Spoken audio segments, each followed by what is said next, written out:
Good morning. Thank you, Bob. Thank you for having me here.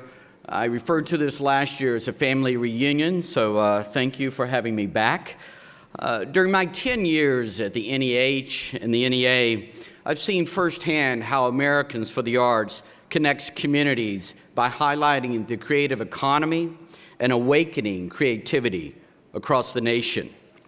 Indeed, before joining the Humanities Endowment, I served on a nonprofit board and I led the Arts and Economic Prosperity study for a city and a county. And I found the lasting and sustained impact of cultural organizations as an economic engine to be far beyond even my own expectations.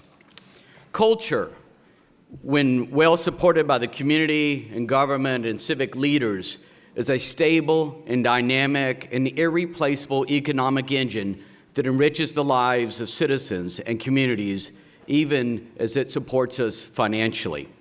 According to the U.S. Bureau of Economic Analysis, for example, the arts and cultural sector is a $730 billion industry, which represents about 4.2% of the nation's GDP. To give you a sense of scale, this is a larger share of the economy than transportation, agriculture, construction. And because tourism is actually treated separately from arts and culture, the overall impact of the sector is actually greater. The creative economy is not only the future, it is the present, and in many ways, it is the ongoing historic past. And I want to be clear that I'm not merely advocating for a diversified economy, for an economy that draws more heavily upon cultural natural resources. I'm saying that we, as a nation, need to attend to such resources because if we do not, slowly but surely, we will lose our way. We will lose any deep and abiding understanding of our nation's founding ideals.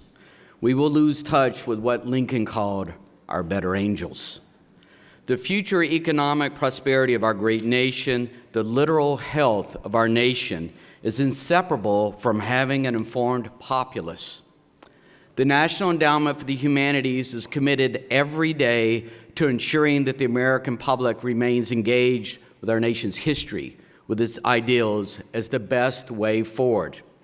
In FY18, for example, NEH awarded some 900 grants totaling more than $125 million to institutions across the nation, including our new infrastructure grants.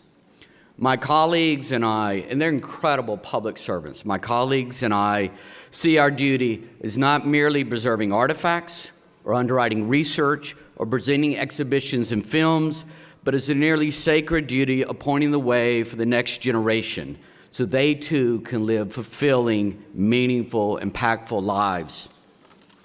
Now, as you know, the NEA and NEH staff may not advocate for federal legislative proposals, including our own budget.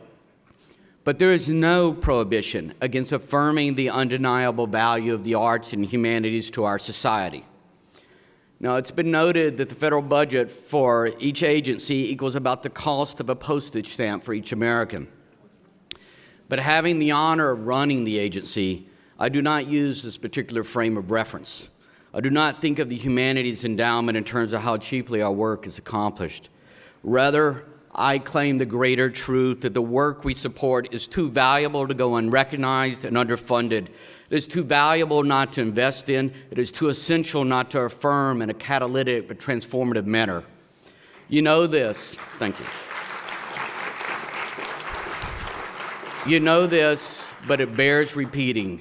The arts, the humanities are not a luxury, are not frivolous, are not divisive. Rather, they are what bind us together on our common journey. Thank you. Thank you, Bob.